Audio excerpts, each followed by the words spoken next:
Back in the early 1970s, Stephen Hawking wrote down an astonishing equation. It would include relativity, it would include quantum mechanics, and it would include information. Hawking's rather simple equation brought us a step closer to understanding the relationship of quantum physics and black holes.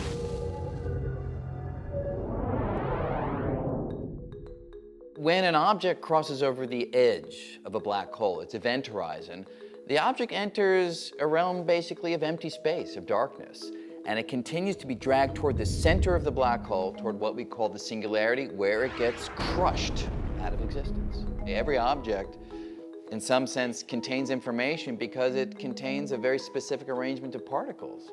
So where is the information that describes the arrangement of those particles? Where does it go?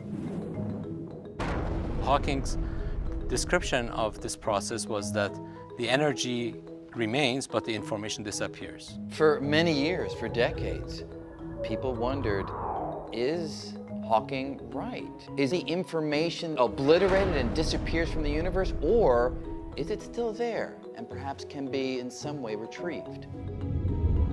The destruction of information was counterintuitive, and it didn't match the rest of the things we knew. In all parts of physics, we had a situation where information doesn't get destroyed. So it was a bit puzzling.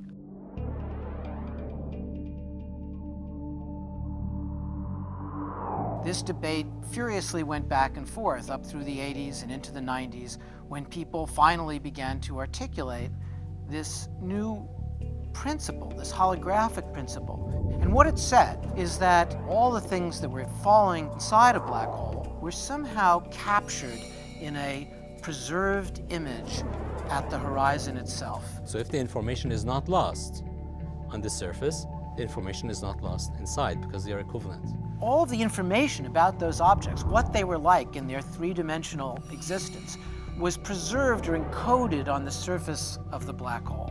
And that's a little bit like a hologram.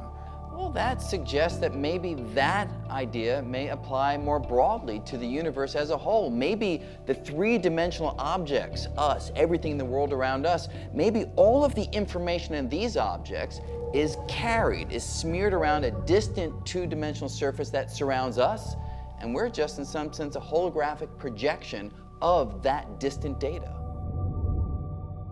The holographic principle tells us something quite astonishing. It says that our ideas of volume, of the real world in a sense, might be a kind of illusion.